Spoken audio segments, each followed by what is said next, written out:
This show is brought to you by our partners, talkSPORT Bet. New customers get an exclusive offer of £40 in free bets when you bet £10. Go to talksportbet.com/Inside Liverpool to claim this offer now. Do we get him? There's a domino effect going to happen. If I was Liverpool right now, my priority would be getting Guéhi done. In his peak years, right now, thinking, I've got a chance to go and play for Liverpool, champions of England, I've got to do this. He's been put in a position where he feels this is the only way to get out. So to do it for Liverpool at 16, and he's wrapped it in. Doing it in a Premier League game, doing it in the last minute at St James's Park. Because it's his debut. Rarely do you hear people speak about a young lad like this. Ultimately, if you win games playing badly, it's a good start. Being at Anfield always gives Liverpool the edge, for me, I think, in any game. Very. At this stage of the season, I would take, as a Liverpool fan, another bang average performance and a lucky last-minute win. Oh, I'll take that all day long. I'll take I'll take that for the rest of the season. Yeah. Hello and welcome to the latest episode of Inside Liverpool, where we dive deep into all things Liverpool. And I think it's fair to say it's been a busy start to the season, a good start to the season for Liverpool Football Club. 2 games, 2 wins, 11 goals, plenty of drama. But the most important thing is it's 6 points from 6 and a good start to the season. I'm your host, Sam Ellard, alongside me. 2 of talkSPORT's finest, 2 people that have played for Liverpool Football Club. Danny Murphy, you won 5 major trophies with Liverpool, and Jermaine Pennant as well, a man that played in a Champions League final with Liverpool. How are we doing, guys? Good. Good. Thank you. Better for that last-minute win, that's for sure. Yeah, I mean, let's just get straight to it, Danny. 16 years of age, 2-2, off the bench, called enough from James's Park, Ria in Gamoa. It was some finish, wasn't it?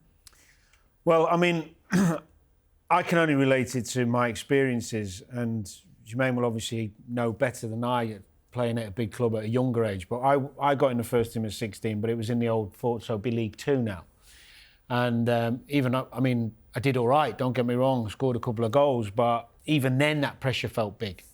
So to do it for Liverpool at 16, I've heard good things about him. I've seen the snippets pre-season. I've got friends at the club who told me about him. You can see the obvious talent, but still to come on the pitch and have that chance come so quickly. Normally you want a few touches just to settle in, and he's wrapped it in. He hasn't gone safe with it or leant back, or he's just wrapped it in, and the confidence to do that tells you everything about him. And it was certainly one of the pluses of the evening, probably with Virgil's performance. Thought that was a plus. Other than those 2 things, there wasn't too much to be overly pleased about, other than the result. And, you know, we always say it, don't we? If you don't play particularly well and you still win games, it doesn't half stand you in good stead. I mean, you'd have obviously you're a winger, Jermaine, but you'd have found yourself in that position quite a lot. I mean, I guess a lot of people in that position, especially a kid, you know, coming off the bench in a cauldron of James's Park, probably maybe would have taken a touch in that position. But as Danny says, almost the composure, the confidence to take it first time sort of shows, you know, he's got, you know, wise head on young shoulders. Absolutely, and we've seen, like Danny said, snippets in pre-season. We've seen his goal that he scored at Anfield, coming in off the left and his right foot bending in the corner. So he's confident in his ability. You know, he works on this in training, and that's what people say: practice makes perfect. But doing it in a Premier League game, doing it in the last minute at St James's Park for Liverpool, that is different pressure. You know, like I said, most probably established strikers, wingers, probably took a touch and then slide it in. Yeah. But for him to do it first time and to have the technique, composure, and keep it down and bend it in, it's something to be excited about. How old were you when you scored your first goal in the Premier League? Do you remember it? I think I was 21. Okay, still not bad. I was 20 or 21, and it was an hat-trick on my first debut. Well, if you're gonna score your first goal, I thought you were younger. You looked younger. Yeah, I was. Baby face. Yeah, I was 20, but I think my first appearance for Arsenal was 16. I think I was a few days off my 17th, well, a couple of months off my 17th birthday, and it was a Coca-Cola Cup back then, I think it was called, and it was against Middlesbrough. You're going to have to tell our listeners what that was, Jermaine. It's the equivalent of the League Cup, yeah. The old League Cup, yeah. Do you know what? Funnily enough, going off a bit, but my debut for Liverpool came off the bench at Wimbledon opening day of the season. I think I was 20. And I got put through one-on-one and it was bouncing. And I didn't want to overhit it. And you know, I'm talking about the confidence or lack of belief in yourself. And I underhit it. Yeah. And the keeper saved it. And I still Honestly, it still stays with me, that. Whereas if you'd have given me that chance 2 years later, 9 out of 10, I score it. Yeah. But the confidence of any young player, and when a ball comes in sometimes, it's if you're playing well and you've scored a few, we'd have finished the same way. These things don't matter. To do it without, because it's his debut. Maybe it's instinct. Some people say it's instinct, but it's confidence. So it was brilliant for him, and I think we're going to see more of him. But not only that, he's been on the pitch 2 minutes. Yeah. So he's not up to speed. He's not had a few touches. Well, he had a few touches, but to really get embedded in the game. And as that ball's coming across, you've also got to watch the bobble as well, if it's going to bounce or not. So there's a lot of it. People think easy, side foot, but there's a lot of that you need to think about, because it can easily come off your ankle, balloon over. Yeah. Lean back slightly. Fundamentals into it. Do you remember when at 20, first day of the season, you're on the bench? Do you remember that moment where the gaffer turned around and went, "On you go, Danny"? Just buzzing. It's just an amazing feeling. I mean, he's not a Liverpool fan, I don't think, is he? So I might be wrong with that, but I don't think he is. No, he came from Chelsea, London boy, isn't he? Yeah. He'd been there since 8, I think. So for me, maybe it was a bit more special. But the excitement for any young player to be involved with the first team. You know, we're seeing it, the lad at Arsenal, Max Dowman, another one. We've seen it with Rooney and Owen in the past, so many names. But the way, as I say, I've got some friends at the club, and rarely do you hear people speak about a young lad like this. Yeah. And we've seen the snippets. So it's probably why Liverpool haven't gone in to replace Diaz, maybe, because I think Diaz is a great player. And I know Gakpo's there. Ekitike might be able to play there if Isak comes in. But I think one of the reasons Liverpool haven't gone, we definitely need a left winger to replace Diaz because of this kid. Fingers crossed we see more of him. So that goal, by the way, every single player in the Liverpool team touched the ball, apart from one person. And do you know who that was? Szoboszlai, who probably played the most important role out of everyone apart from Ungamoa. I mean, that dummy. We talk about the finish being brilliant, rightly so. Yeah, but the dummy. So just don't take this condescending, but to educate you on the dummy, there's nothing else he could do. He couldn't shoot. He could have, if he wanted to be greedy, he could have took a touch and he's from going, a tight he's angle. Going towards the ball with a man beside him. With a man beside him, you leave that even if you don't know someone's there. Yeah. You've got to He's take gambling, that risk. isn't he? He's saying, my mate's got to be behind me. Yeah. He's got to be coming in. It's kind of the pass in and the movement by him and the defender made him do it. Like, he probably did know he was there, and I might be doing him an injustice, but most footballers would have done the same because you've got nowhere to go with it. Yeah. Your first touch would be away, going back towards where the ball had come in anyway. But it was a great bit of awareness, let's say. Yeah, I loved it. I loved the composure of it, and he was in the right place at the right time. And you've also got to give Arne Slot credit as well, because again, given the game, and we know how unique that game was because of everything going on with Isak, it could have been easy for Arne Slot not to have brought the young kid off the bench. The fact that he did it almost shows how much trust he's got on someone so young. Yeah, a little bit of both. I think he also had no choice. I think he had to change something up, because we always know when you bring on a sub and they've got the fresh legs and you're playing against a tired team, they're 10 men for the whole second half. And they work their socks off Newcastle. So there was going to be at points going to be tired and a little bit of space. And I think bringing him on, straight away, as soon as he got the ball, it was at Livramento. There's sometimes 3 players, but he didn't care. He's got so much ability and trust in himself. And I think that's what we needed at that time. Yeah. We need someone to stop running at the players. So the subs that came on all made an impact. Chiesa to Salah, Elliott. Yeah. So they all had an impact, and that's what you need from subs. And I think, unfortunately, he had no other choice to make these subs. Yeah, it's a special moment that will never, whatever happens this season, years to come, it will never, that moment, the goal, the celebrations, it will never be forgotten, will it? It'll become more iconic the better he does. Because it's like Rooney's first goal. Against Arsenal, of course, yeah. The more concerning thing, I suppose, was 2 aspects of Liverpool's play, which was the untidiness with the ball to a degree, giving it back to Newcastle too often, not having more courage on technical ability to keep the ball better, like we've seen them do last season so often.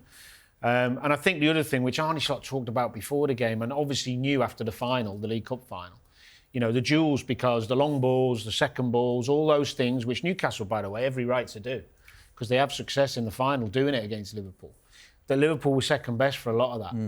And, if it wasn't for Virgil, could have lost it. I think could have lost the game. But that's something that needs improvement. I know there's little things that need to be tweaked. Obviously, Kirkez is a little bit erratic at the moment? Yeah, which, look, every new signing can't hit the ground running. You know, Wirtz is in a game, we know Wirtz is quality, but the ball's in the air a lot. He's not getting much of the ball, so he's becoming less effective in that particular style of game. You've got one of your most athletic midfielders playing right back. Konaté's head looks a little bit, I don't know whether he's and ahhing about signing a deal. I don't know whether he's thinking about getting away. I'm just putting it out there. I'm not saying I know anything. He started the season completely the opposite of last, where he was confident and assured. He looks a bit shaky. So there's a few things to improve. Ultimately, if you win games playing badly, it's a good start.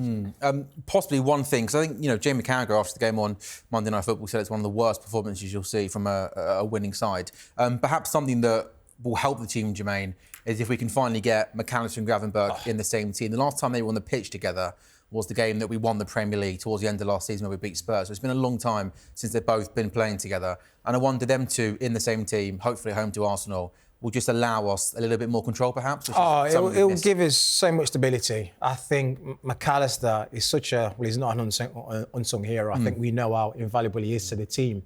Player midfield of the year, team of the year.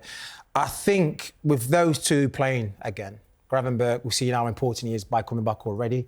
With McAllister just controlling the game at times and seeing that what people don't understand is those simple passes that he plays lead on to attacks, lead on to someone getting an assist.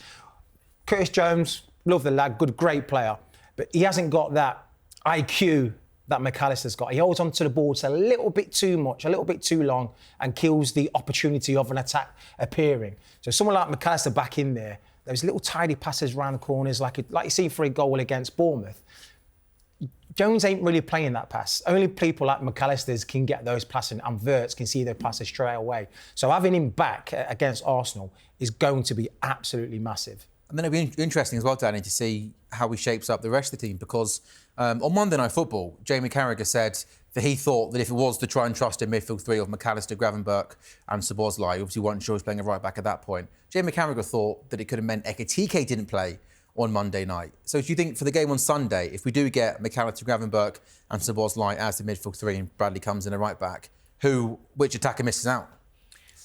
I don't think he'll leave Wirtz out, because when you spend that much money on someone, you've got to give them the opportunity to find their feet and understand the relationships with the other two midfielders you're playing with, if you call Wirtz midfielder as a 10. I think it'll probably be Szoboszlai and Gravenberch. I'm not sure McAllister coming in. McAllister had a stop-start pre-season, as you know. And then to bring him back into... So he's going to have to be back in training, isn't he, at least now or tomorrow, to then come in against that Arsenal midfield. I think if he's fit, he'll have him on the bench. Okay. I think Szoboszlai's legs, especially with Declan in there, Szoboszlai and Gravenberch, it's going to be more of a football match anyway. That's what I was about to say. This is going to be a technical game. Yeah. You're not going to see it in the air, back and forth, and 40% of only in play. This is going to be a football match. Yeah, so you need your most technical players on the pitch to get around Arsenal's midfield as well. So for me, Wirtz definitely starts. It'd be interesting at right back, because obviously if Szoboszlai, he does want him in midfield and McAllister's not quite ready, you need Bradley to come in. I know he's only just been back in training. So we'll see on that one. I think this is an unusual game because neither team's settled. Both have had a mixed bag of a start, really, when you think of Arsenal's performance at Old Trafford. Arsenal have got the probable absentee of Saka now and Odegaard. You think Madueke could go on the right. Ezra will come in either left or 10. Then you might have Trossard, Martinelli, whatever it is. They're still trying to bed in Gyökeres in terms of his link up with certain players and building those relationships. Zubimendi, it's only going to be his, third game? And big game for him as well, to try and get on the ball at Anfield. I don't care how good a player you are, it's only when you go Anfield and you try and beat that press, we'll see how good he really is. So both teams have got a little bit of... question marks over them. Well, yeah, but tweaking to do and finding their balance and who's going to play where. So being at Anfield always gives Liverpool the edge, for me, I think, in any game. Agreed. The draw would be a safe bet if you were a betting man, I think. But no result would surprise me. And to be honest with you, I don't think either result for a win for either team means the other one isn't going to win the league. It's too early in the season for that, isn't it? Exactly. No, but some people try and write that narrative. I can imagine Monday morning, 10 o'clock on talkSPORT, or Arsenal out of the title race. Yeah, 3-7-1-7. Exactly. Yeah. Exactly. Can I just ask you both one question, going back to the game on Monday night? Because fascinated for your take on this, because you both would have played in big games to Liverpool, under lights at Anfield, where atmosphere was intense on your side. Some people, guys, have made the point that from a Newcastle point of view on Monday night, it did feel like a cup final, that game. It was loud, it was intense, and some people said that almost can sometimes maybe work against your team. And we saw Anthony Gordon go in with a rash challenge on Virgil van Dijk. And some people say maybe, Danny, that it can maybe work against you. And sometimes if it's a little bit too emotional and there's too much made of a game and there's too much build-up and stuff like that, it can almost work not in your favour. Did you feel that, watching it from a Newcastle point of view, that it maybe worked against them in a way? Overall, it helped them. If you look at the general team performance and the level of performance from each individual, I think you could isolate the Anthony Gordon incident and say it affected him negatively. He doesn't make that challenge if it's a Saturday 3 o'clock game against Burnley, right? Well, you've got to remember for Anthony Gordon as well, he's a Red. And he's a Liverpool fan.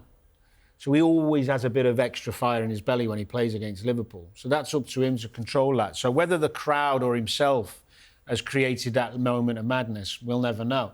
But overall, the home crowd being so engaged and the atmosphere being so intense helps the home team. And it certainly helped the 10 men.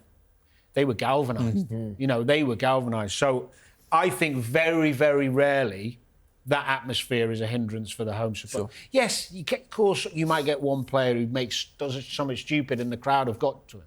But more often than not, it helps. And it will help Liverpool on Sunday. But when you played, I'm thinking, the year you guys, we got to the final in 07, that you played Chelsea in the semi-final.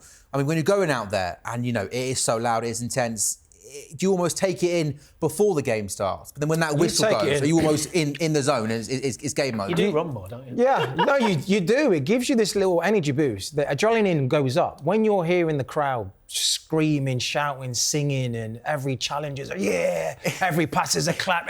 You're flying, aren't you? Honestly, the adrenaline that goes through you is like, you want to do that again. It's like, I need another taste of that. Yeah. And it feeds off on every player.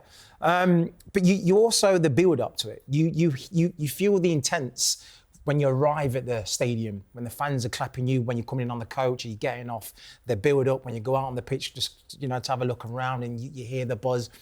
It's from the minute go. It's from the minute go until the final whistle that you're feeling that the atmosphere and why home advantage works so well, especially at Anfield. And also now as well, with the way the rules have changed, even when we played to a degree, but even more so now, players are intelligent enough to understand if you want to rattle someone and let them know you're there, you could go off. Yeah, you've got to be careful now. You've got to do it so sweetly and cleverly. So you don't get that.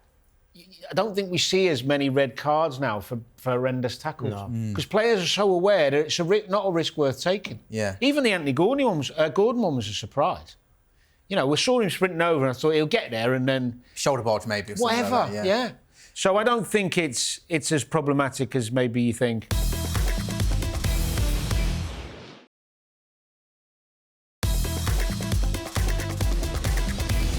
What was the best atmosphere out of interest you played in for Liverpool?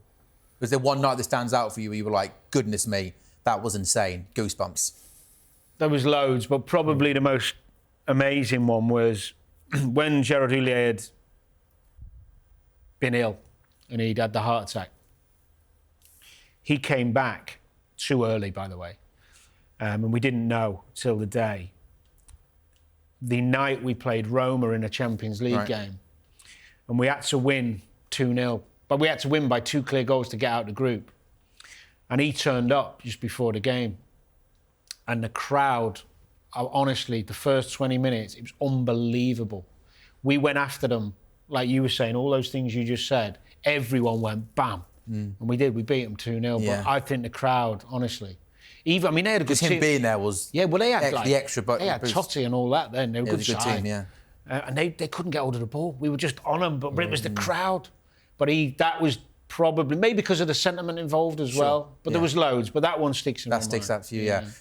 One more question then on Henri Ingamoa. How do you think Liverpool, Jermaine, are going to look to sort of manage him from this position? Is it going to be sort of cameo appearances, maybe starting there when the next round of the League Cup comes around? How do you think it's best to manage him? I think he will get the starts in the League Cups, in those games where they're trying to rotate a lot of the players, give him a good little run out.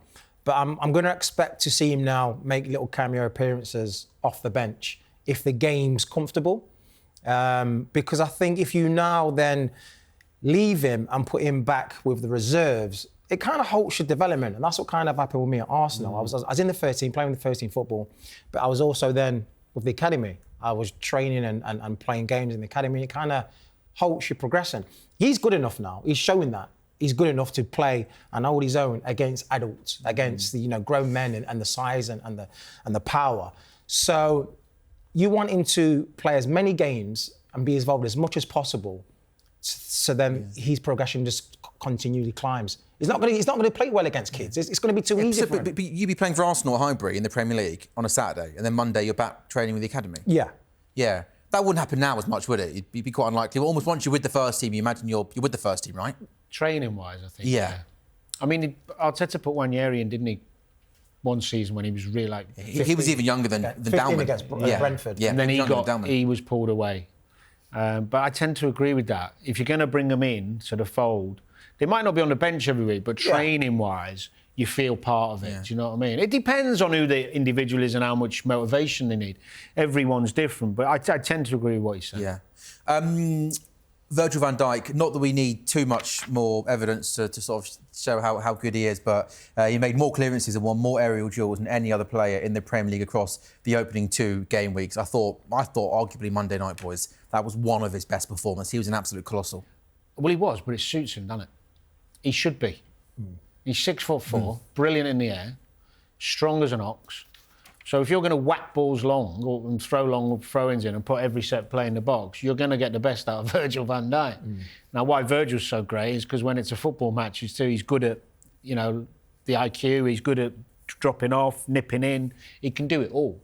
But in a game like that, he had to stand up and be counted, and it was probably the type of game that's easier for him than actually playing against clever little number 10. Yeah, I mean, it's... The problem for Liverpool was that Konate wasn't at the same level where he normally was. Last year, that partnership was immense. So Konate missing a few, being out of position a little bit. He's also got Kirkes on his left side, who he's probably having to manage. Either side of him was a little bit shaky, so he stood out even more. But I didn't expect anything else from him. But you're right, it was a phenomenal performance. And Jermaine, Ekitike, 3 games, including the Community Shield, 3 goals, and all 3 goals, really good finishers. Yes, if you're a Liverpool fan and you see an Ekitike right now, you're like, wow. If we've got someone like this and then we also get someone like Isak, then, you've got to be licking your lips. The only thing is, it's a little crazy one because I know you need the strength in depth, but because he's looked comfortable as a 9, and I know he's played left, and if you can finish, you can finish. But if Isak comes in, who's obviously can only play as a 9, and he's brilliant. If you put Ekitike and start giving him minutes on the left, does he lose his, if he doesn't score for a game or two, that confidence because it's a completely different role. I mean, I've not played up front really, but I've played in those wider positions when I was younger and stuff. It's completely different than playing with your back to goal, isn't it? But I think he's got it. I think what we've seen through the games, I think when he does drift out on the left and he cuts in, he's got good feet. He's got good feet and he can play that role easily. He doesn't look out of sort. So I'm very happy with his contribution so far, and 3-3, his confidence is going to be sky high. And as a number 9, as a striker, if you've got that kind of confidence, how important is it just for the new centre forward to come in and just get that first goal, Danny, and it settles everyone? I'm trying to think remember Jermaine, we spoke about you at the club when Torres joined, and there was that big kind of expectation. Kind of thing. Who was the main? Was there a standout player that joined you in your time where the expectation was so big when he arrived at the club? Well, Michael's burst onto the scene was pretty impressive. That was like, oh my gosh, what is happening here? And I was seeing that firsthand, and it was... And you knew straight away he was going to go on to the absolute top. Well, what you knew with him is it wasn't going to stop. He just kept scoring because he was so good. Probably the other one who came in, who everyone was expecting, we got an Elka in on loan. Okay, wow. And he didn't disappoint either, to be fair. He wasn't as prolific, but you know those magic... I don't know if you played... It was Arsenal. Yeah. He was magic. But the confidence for any player to come in, even an assist for a more creative player, you know, like Wirtz, for example, you know, against Arsenal Sunday at Anfield, if he does a reverse pass into someone's back and all of a sudden his confidence, it's not always a goal. For some players, it's like that wonderful little pass or... It's that magic moment. Yeah. That magic moment to go, oh, OK, there it is. I've unlocked it. You know, but even the other way, you know, like, do you remember... We all remember Conor Bradley's tackle against Vinny. Yeah. Was it Mbappe? Yeah. Sorry. Yeah. Mbappe. Yeah, sorry, Mbappe. Nailed him, didn't he? Oh, my... But that moment, for him, it was like a goal. That would have been that lock. That would have been I've unlocked If you said to a Liverpool fan on the street... What's your favourite Conor Bradley moment? Yeah, nailing Mbappe at Anfield in the Champions League. Yeah, absolutely. Even though I got it wrong. No, well, Vinny Jr. and Mbappe. It was some good left winger, wasn't it? He plays one of the big teams. One of the best in the world, yeah. We touched on it earlier, but Kirkez, I mean, he looks like a player to me that is almost trying to do everything at 100 miles an hour. You know, he's a new boy into a big team. He's trying to impress. He's trying to make everything really, really good. Does he just look at the moment... he just doesn't look very composed, Jermaine. Is that fair? No, I wouldn't say he doesn't look composed. I just think it's a new team, new style of football. It's Liverpool, so everything goes up. You know, the levels, the intensity, what's needed, the standard, it all goes up, you know, times 10. When you're at Bournemouth, you can lose a few, you can have a good game, and no one talks about it. Now it's like all eyes are watching you. So he's just trying to work his hardest. But it's still a new formation, it's still a new teammates, how they play, what their weaknesses are, what their strengths are. It's just literally just learning on the go. And all we're going to see now is the more games that go by, the more confidence, the more comfortable the new players will be. And he's young as well. I mean, that's why they've kept Robertson, so they can just take him out of the firing line. Could that be on Sunday? Possibly. But what would you do? I'd leave him. You'd stick with Kirkez? I think one of the things which you're talking about, that eagerness, is little things like he's not the biggest.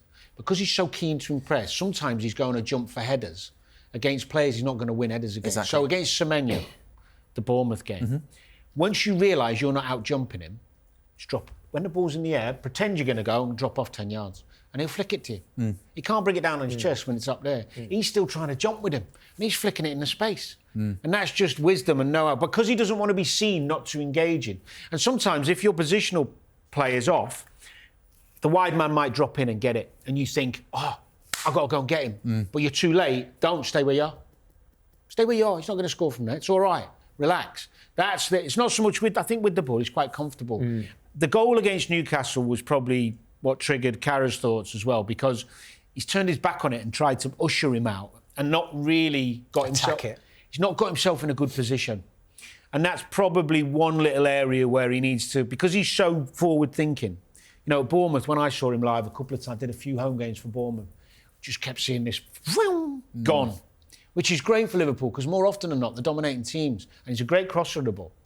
He's just got to be a little bit more cute in his defensive positioning. But again, like Jermaine said, he's young, new teammates, new responsibilities, new pressure. Yeah. Not every player is going to hit the ground. It's mainly the pressure, right? Yeah. He hasn't become a bad defender, has he, overnight? It's I pressure. He's trying too hard. I think as soon as he gets comfortable, as soon as everything settles and everybody's comfortable, they will start shining. Yeah. It's I remember John Arisa coming. Oh, what a player. Right? And he was a bit different in terms of his style. But he had a couple of nervy moments in his first few games, and obviously he could run all day. And in one of the early games, he smashed the free kick in against United. I don't know if you remember. Yeah, against Barthez was the keeper. I remember that. Yeah.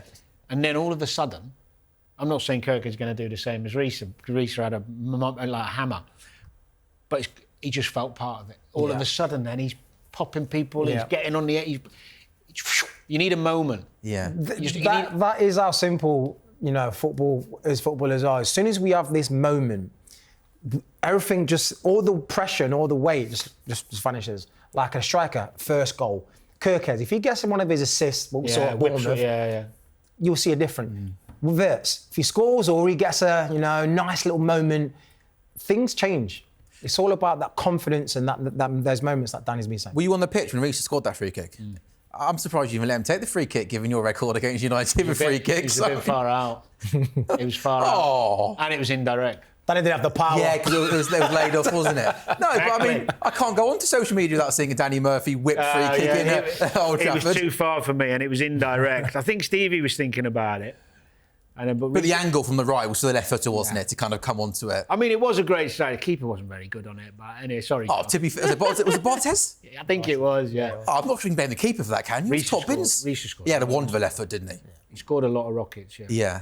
Anything else from the Newcastle game, boys, that stood out? Or we could think we pretty much covered everything there, haven't we? I think one thing that has to be said, non-Liverpool, is the credit for Eddie Howe and his team. Not just for the intensity and level of performance, but for the game plan. Oh. So I know Slot said after, well, I know he was joking a little bit, tongue-in-cheek, when I didn't see much football out there. But if you try and outplay Liverpool, you're probably going to lose. So what we're going to do? We're going to replicate how we beat them last time. We're going to slow the game. We're going to put long... We're not going to play out from the back. It's not Pope's strength anyway. We're going to go long. We get a throw in, it's going in the box. Yeah. Dan Burns going up. We get a free kick, we're putting diagonals in there, we're winning some seconds. And we're just going to bombard them and keep fighting, and our midfield's going to be strong and tenacious. Yeah. Credit. Honestly, and how many times do we criticise managers for not having a different way of... Because Newcastle don't always play that way. You know that. Adaptable, isn't he, Eddie Howe? And one thing that I saw is that, which I hope Slot kind of looks into, they went down to 10 men. Most teams, you'd say, right, let's play one striker and let's get, a 5 and a 4 or whatever. But they kept 2 up. They kept attacking. And what sometimes I see Slot do now, twice now, and on those substitutions we've kind of conceded, is keep Ekitike on. Because we're playing without a striker. So when we went down to 10 men, we had no striker. I'd have left him on. We had no striker. So when the balls were going up, there was no one to hold it. There's no one there to take the pressure off. The only thing that's a great point, and I agree with him, the only thing I'd say with it, we don't know about fitness levels. Yeah, that's very true. So, but the other thing I'd say onto that as well is that for Liverpool... Attack's the best form of defence. Yeah, but also long balls are fine. Salah wasn't quite at it. We know he's had a slow start. But I think long balls are okay, and you need runners. Slowing the game down, keeping the ball for the sake of keeping it's fine. They just got... I don't know whether they got a little bit comfortable with the second one. You know what it's like, you go 2-0 up against 10, you start thinking... You just naturally ease off a little bit, maybe. Yeah, you do. You just, especially with 10 men, you're thinking... And then one goes in, and one goal goes in, it's like, here we go. Panic station. Yeah. But yeah, I think Ekitike, same in the Bournemouth game, he got taken off and conceded those goals. So. To be fair, the Bournemouth game, he looked... knackered, first game at that level. Yeah.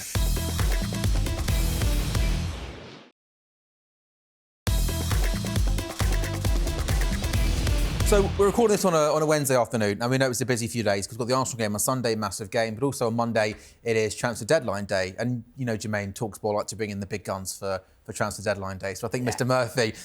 Murphy's. Are you in from 7 o'clock on talkSPORT? I am. You, Crookie, Jim White, just taking you through the evening. I would refrain from big gun. No, come on. Big yourself up, Danny Murphy. I mean, come on. Simon Jordan on a Wednesday, transfer deadline day on a Monday. I'm hoping there's lots to talk about. Oh, I can't wait. There's nothing really new in terms of Alexander Isak, the latest, but we know that the Newcastle big dogs were at St James's Park on Monday night. Reports came out Tuesday morning that Alexander Isak reiterated, of course, he wants to move to Liverpool. He has been named in the Sweden squad for their upcoming World Cup qualifiers next week. And Newcastle have had a second bid rejected for the Wolves striker, Jørgen Strand Larsen. £55 million was the second bid. They're now weighing up a third bid. Danny, how does the next 5 days play out? Do we get him? I think we'll get him if Newcastle can get 1 or 2 in, whoever that may be. Looks like they're going for Strand Larsen and Vissa, but then Wolves have got the problem of replacing Strand Larsen. So there's a domino effect going to happen. If I was Liverpool right now, my priority would be getting Guéhi done.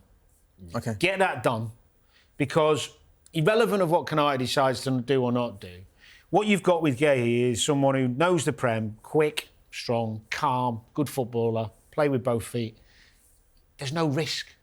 Now, I know he's got a year left, and Liverpool might be thinking, well, he might have said, I'll come in a year for, whatever. 40 million for a player of that quality, you can't get it. I know Liverpool trying to do a deal. I think they offered 30, or that's the rumour. I don't know, but get that done, because that could be the area that bites us if Virgil or Canarios have a few months. Sure. Attacking areas, yes, Isak's going to improve Liverpool Immensely.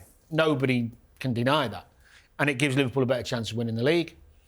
The reality is, Liverpool score goals anyway. Liverpool will score goals with the forwards they've got. Would you like another option? Of course.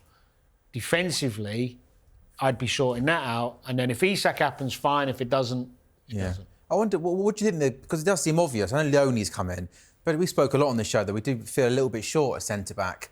There's some rumours that maybe Guéhi doesn't want to join in the World Cup year. He maybe thinks that he might not be first-choice centre-back. Do you think that's maybe what the hold-up is? The player maybe almost wants to wait until I just simply think it's, agreeing the money, the right package to let him go. I would say Guéhi believes in himself, that if he comes to Liverpool, he will find his way in that starting 11.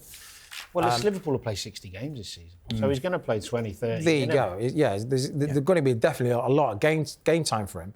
And on the back of the way Canate is playing, if he continues on that form, then he will get his chance sooner rather than later. One aspect I was going to ask you, actually, I don't know what you think about this, is if you play the majority of your time in one position, a bit like a winger going on the other side, but Guéhi played on the left side, centre-half, for so long, where Virgil played. And the irony is, he's actually right-footed. Guéhi's left foot's good, but he's right-footed, isn't he? So he would have to play on the right, because you're not moving Virg. I don't think he'd mind, because he's so talented. And at Palace, he does play in a 3, so he's in different areas of the pitch. Could you not say, because Virgil is so good and the best defender in the world, would Virgil not be more comfortable moving over to right centre-back? I don't think But because he's so good, though, you'd almost expect him to be as good at right centre-back. You don't move Virg because that position's locked and he's been such a colossal for us in that. You don't change it. If it's not broke, you don't fix it. With Guéhi, I think he would find that transition quite easy. Playing alongside Virgil helps. So, going across onto the right, I think he'll find it fine. I think the reason why he plays on the left is because I think Lacroix plays on Lacroix, right, yeah. And I think... And then Anderson the year before. He's not as good as Guéhi on the other side. No. So that's the reason why he's actually playing. Not because he probably prefers it there. It's because he's the better one out of the two. So with Isak then, do you think Liverpool are simply sitting back now and are just waiting for the news? Yeah, they know. Go back to Isak, Newcastle have signed a striker, and as soon as they get that striker in, another bid comes in. Correct. Liverpool know if they put in a bid now, Newcastle are going to go, we haven't got a replacement, no point having the discussion. Doesn't matter what you offer, unless they go, here's 150 million up front, bang, bang, bang, maybe. But until that happens, until they get someone in, then Liverpool will probably go back in. Yeah.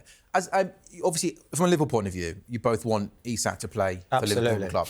But as former professional football players, given how he's behaved, how he's acted, does it leave you with a bad taste in your mouth? Not at all. Not for me. For me, no, because... But not so much from a Liverpool point of view, so in general, as a former... would you have ever behaved like that? Well, if I had a discussion with my team manager, absolutely. I did it for just one day off. Jermaine, come on. No, if I had a discussion with the manager, with the hierarchy, the season previously, I said, right, next season, I'm going to go. I'm going to give you a full year, but after that, I want to leave if the right offer comes in. And they've turned around and goes, OK, we'll look, see what we can do, whatever conversation's gone on. And then the opportunities arise where a team like Liverpool come in where that may not happen next season. You don't know what happens with injuries or whoever comes shining through on the radar in Europe or whatever. So with each game week, with each month, that time frame starts dwindling. It may not happen. So he's got this in his peak years right now thinking, I've got a chance to go and play for Liverpool, champions of England, and we may win the league again, and the Champions League we're going to be challenging for. I've got to do this. So you think he's absolutely right then? Well, absolutely. To refuse to play for the club? I think he's... If he had a good agent, he wouldn't be in this position. In what way? Well, a really good agent would have had the conversation with the correct people at the beginning of that last season. So he might have had a conversation, but it's a conversation. It's not a contract. Yeah, it's not in the contract. And you're getting paid and you've signed a new deal. You're 3 years left, right? So a good agent would have said, look, if he has a good season, you might speak to the manager. Somebody who can give you some sort of Reassurance. What do they Guarantee. call it? No, you can't give a guarantee without a contract. Gentleman's agreement. Now, if he's had that, why not just say it?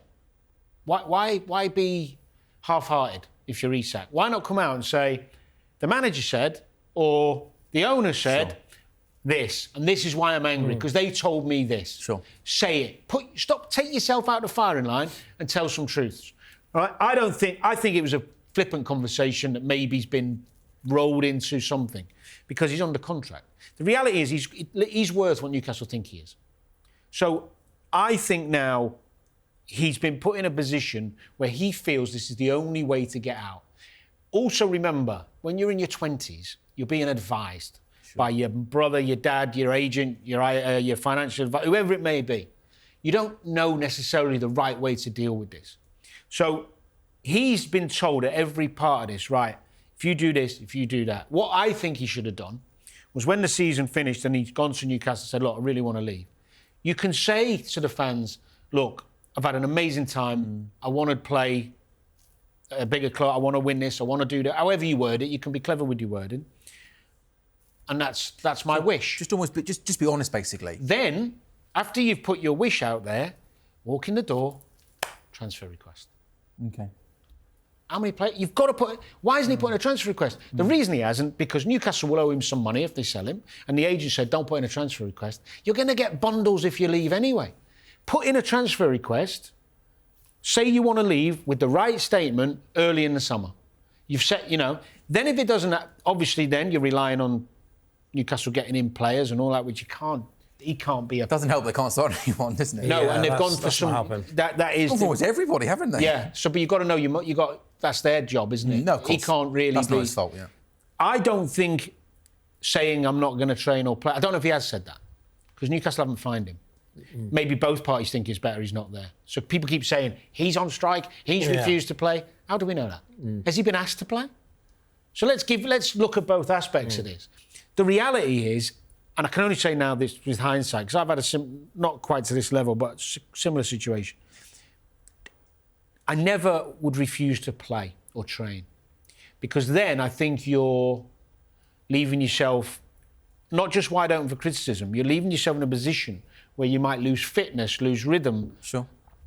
And you're going to lose the fans if you have to stay. So he could have trained with the group while still being firm that I don't want to be here. The lads don't mind. The lads like him. Players don't... There's a bit of a myth going around that players, they won't have Isak back. Oh, come on. He's one of the boys. They understand what he's trying to do. Yeah. They'd all do the same. He's just had the amazing season that puts him in a position that they're not. Yeah. You think Anthony Gordon wouldn't try and go to Liverpool if he could have? So if the window does close then Monday evening and Isak's still a Newcastle player, Tuesday morning he comes back into training and everything will be fine. Yeah, his problems are fine. I agree with you. With the boys, yeah. With the boys, But then from a fan's point of view, though, I think that as soon as he plays his first game back for Newcastle, as soon as Isak finds the back of the net, I think you'd be surprised at how quickly things move on. You love the diehards like we did with Trent. You love the diehards who will boo him and who jeer him, but then you'll have the ones who are happy to see him back, for sure.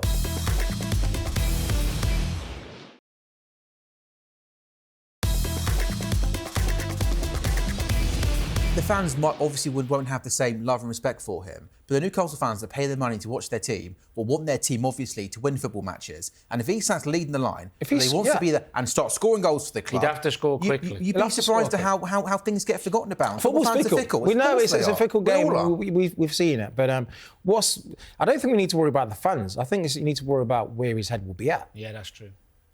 But surely there's no way he's going to refuse to play all season. No, he won't. He probably can't. He can't. He won't. But what I'm saying is, getting a player like that who's gone through all this toxicity, you're not going to get an 100% Isak. No. You probably get a 70% Isak now. Still be good though. Well, 70, yeah, but you might get 15 goals instead of 30 goals. The other thing that you're talking about just quickly is the interpretation or perception of people from afar looking at his behaviour. If you spin that on its head and you're Liverpool-minded, like we are, I think Liverpool fans will be going, oh my God, he really wants to come to us. Yeah. He is kicking up a right stick. Yeah. He must really want this. You're actually engaged by it. I know that you want players that really want the football club, right? Of course, yeah. We've got a couple of minutes to go then. Sunday. By the way, very brief, a game this big, this early in the season, does it feel too early third game to have a Liverpool-Arsenal? A little bit. It doesn't, I don't know, it doesn't feel I think right. the teams need to get settled before they clash. It just feels so early for this. Should be a rule. Yeah, the top two of last season can't meet until at least November. Both teams have started a little bit hot and cold. Both are looking to find their right 11. Both have got some injuries, as in players, not everyone available necessarily, we know that. So, and also players starting new relationships and trying to work out, you know. So actually, it's a really difficult one to call. Yeah. There's so many different aspects to it. You know, we've talked about who Liverpool are going to play there or there and who's going to be fit. This could be a really tight one. The little concern I have playing Arsenal is that even when Arsenal play badly, they tend to defend well. They can grind out wins, can't they? Grind out results. But it's still fascinating, isn't it? How'd you see it going, Jermaine? For me, I think I'm seeing a draw. Yeah. I think that over the seasons, how the games have gone between both the teams, it's just been, you know, neck and neck. You can't really tell one apart at the moment. And like I said, the way both teams are right now, still finding their way, I think it's going to be like a stalemate, cancel each other out. I think so too. Do you know, I'll be happy with a point. Yeah. Because it's not these games that we need to worry about. It's, you know, it's like the other teams, like your Fulham's away, your Aston Villas, your Brentfords. They're the games you need to pick. At this stage of the season, I would take, as a Liverpool fan, another bang average performance and a lucky last minute win. Oh, I'll take that all day long. I'll take that for the rest of the season. I'll keep doing it. 100%. But this stage of the season, when you're bedding new people in and you're trying to... You take it. Of course you would. Yeah. Guys, good stuff. We're next to be doing a show on Monday, which is going to be on deadline day after the Liverpool-Arsenal game. Also, by the way, Danny, not that you need advice from me on your life, but as a man that grew up being a Liverpool fan, played for Liverpool, won the biggest trophies, played in the biggest games, that Wimbledon one-on-one, forget about it. Put it to the back. Honestly, I don't want Danny next time you think about that one-on-one you miss, think about me telling you to not think about it, okay? Think about you naked, that'll put me on. Yeah, probably. It'll put most people off, Danny, won't it? Good stuff. And also, Danny, are you going to be a little bit of an ITK on Monday night? You're going to have sort of, you know, you're going to be your own sort of alley. You can make a couple of phone calls, perhaps up north, bring us some worldwide exclusives. I know one or two people, let's see. We'll see. There we go. Happy days. Danny Murphy, the man in the know. Not yet. Not yet. We'll see. Danny, Jermaine, thank you very, very much. This has been Inside Liverpool, and we will be back next on Monday, reacting, of course, to the big game on Sunday against Arsenal, and hopefully, from a Liverpool point of view, bringing some good news, maybe regards to Alexander Isak and Mark Guéhi. Danny, Jermaine, thank you so much. This has been Inside Liverpool.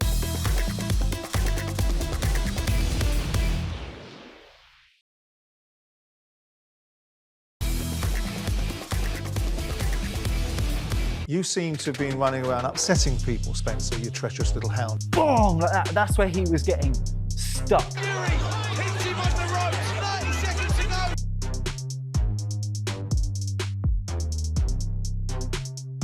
Opinions are opinions. They're like backsides. Everybody's got one. I stand by that. I still think it was a terrible decision. Well, it takes two to tango.